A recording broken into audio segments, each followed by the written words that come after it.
Барлықтарыңызға сәлем достар, Оспанова каналына қош келдіңіздер. Бүгін достар сендермен бірге картофельный палочки с сыром пісіретін боламыз. Осы видеоны ақырына дейін көріңіздер, өте қызықты видео. Ал онда бастаймыз. Достар, бүгінгі видео біздерде картофельный палочка с сыром деген видео болайын деп тұр. Көріп тұрғаныңызда бізде 6 картошка, перец, крахмал және де осындай паприка керек болады. Осы видео сендер до конца көріңіздер, өте қызықты видео болады. Бізді қолдап кетіңіздер. Біздің подписчигімізді 10,000 подписчик жеткізіп тастаңыздар. Ал онда осы видеомызды бастайық. Бірінші біз 6 картошкамызды қашып алатын боламыз. Қашып болғаннан кейін оны жуамыз. Жуып болғаннан кейін картошкамыз іске кірісіп, осыны алып 4 бұрышты қылып бөлетін боласыздар. Енді біз осыны турап болдық. Енді бұны біз қайнап тұрған суға салатын боламыз. Сосын ізіне 2 қасық тұз саласыңдар. Картошкамыз пісті, және де осыны сендер баста вилкамен тығып көресіңдер. Бұны піскен кәдімгідей білінеді.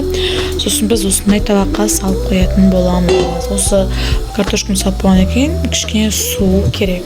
5 минут қойып болғаннан кейін осыны алып барлығын езесіңдер. Одан кейін бізге керек болады қара бұрыш, қызыл бұрыш, крахмал және де паприка салатын боласыздар. Одан кейін 2 қасық тұзды саламыз. Сосын барлығын араластырасыңдар. Видеода көріп тұрғаныңыздай біз сендерге көрсетіп жатырмыз қайтып салғандарымызды. Егер білмесеңіздер, осы видеоны көріп істеңіздер, өте күшті болады. Және де бізді қолдап кетіңіздер. Альбиноканың біздің подписчигіміз 10,000 қылып тастаңыздар. Осыны қылып барлығын араластырасыңдар.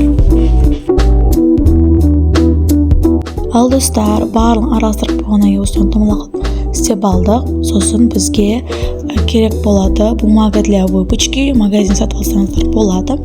Осындағы біз жаятын боласыңдар, қамыр қылып, сосын оны бөліп жақсы сендерге көрсетеміз. Сендер осы видеоны жіберіп алмай көріп алыңыздар. Туысқандарыңызға да жіберіп, осындай істейік деп айтыңыздар, өте күшті болады. Көріп тұрғаныңыздай достар, енді біз жайып жатырмыз. Астына біреу, және де үстіне біреу қойдық. Бумага для выпечканы, чтобы бір-бірін жабысқанмау үшін.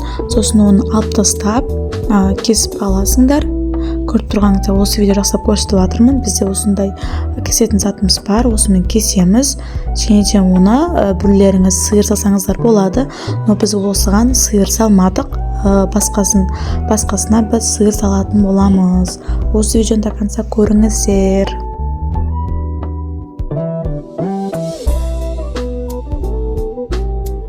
Достар, көріп тұрғаныңызда біз осындай қылып орап алдық.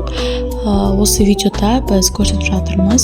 Қолдарыңызға кәдімгідей қылып ложкамен қылсаңыздар болады. Вилка болмаса, вилканың үстіне астынан, картошканың астынан осы аласыңдар. Сосын ғана оны томалақ қылып, осылай выпечканың үстіне, бумага для выпечканың үстіне қойып, жақсылап істейсіңдер. Бізде 30 штук шықты.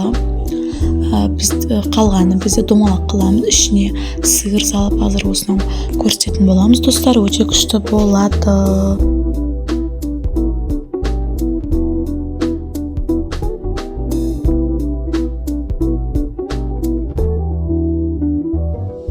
Ал достар, енді біз сиырымызды 4 бөлшеп бөлетін боласыңдар. Бізге екінші осындай сиыр салатын боламыз. Өте күшті болады. Бізге қолай қылып осындай 4 бөлшеп бөлдік. Өзіңізге қайсысы оңай, соны істесеңіздер болады. Бізге 4 қолай. Одан кейін бізге осындай домалақ қылып, қолдарыңызға осындай қылып істейтін боласыңдар. Одан кейін оның үстіне басасыңдар. Басып болғаннан кейін сиырымызды саламыз. Салып болғаннан кейін оны орайсыңдар. Сосын ғана бізде өте күшті болады. Кубиклы сиыр салып, тартылып жейтіндей болады. Өте күшті болады. Сыйса. Достар, мен жасап болдым. Қолымызға алып, осы домалақты тастайсыңдар. Ішінде осындай шығып тұрған кубикті сиыр бар. Вот уже анам маған көмектесіп жатыр. Және көрсетейін, осындай жасап алдық. Енді осындай біздің кубикті сиырымызды алып, осы қолмен жасасаңдар болады. Мына жерге жаю шарт емес. И осыны былай ораймыз. То есть домалақтатаймыз. И осылай біздің күшті картофельный шарик шығады. Сендер де жасап көріңіздер. Достар, біздің осындай жасаған картошкалы палочки және де картошкалы шарики дайын болды. Осы да 30, ал осы да 30 болып шықты. Дәл біз қалағандай болып. Енді достар, біз қазір оларды майға салып қуыратын боламыз. Сендерге так арза көрсете береміз. Алда көре беріңіздер. Достар, көріп тұрғаныңыздар, уже бізде өте күшті болып дайын болып жатыр. Қараңыздар, ішінде бізде сиыры бар. Қазір оны сендерге дегустацияға көрсететін боламыз. Ал осы жақта басқалары пісіп жатыр. Өте күшті болып жатыр. Достар, біздің жасаған картошкалы осындай картошкалы шарик дайын болды. Қараңыздар, өте күшті китайский қадымғы ана бір блогерлер жейді ғой, ішінде тающий сиыры бар. Ой, сиыры бар. Осындай. Осыған достар біз және істеп сиыр саған болатынбыз. Қазір сестрам көрсетеді, қаны ашты. Вау, достар, нормально тающий, ішінде сиыр көрмей жатыр. Қазір біз жеп көреміз, сол кезде ғана айтамыз. Достар, өте күшті біз үшін деген осындай сырные палочки и сырные шарики. Осы жақта әлі пісіріп жатыр. Бізде анамыз. Қазір сендерге дегустация көрсетіп боламыз. Достар, біз қасына осындай күштілеп соусты істеп алдық.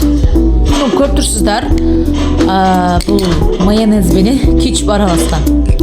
Зато соус біздер үшін.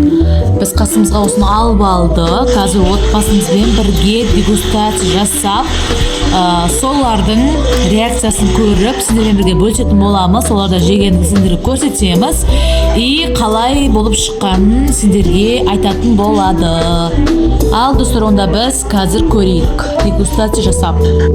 Ал достар, мен қасыма інімді алып алдым. Сәлем достар. Енді достар, екеуміз бірге қазір сендерге дегустация жасайтын боламыз.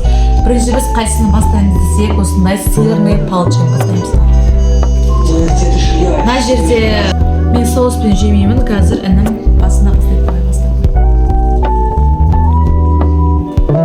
Енді мен көрейін.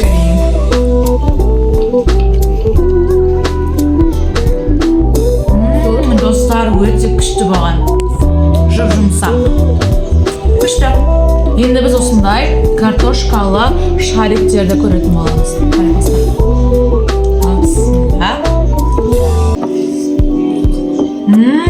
Уже сыр тает. Енді мен көрейін.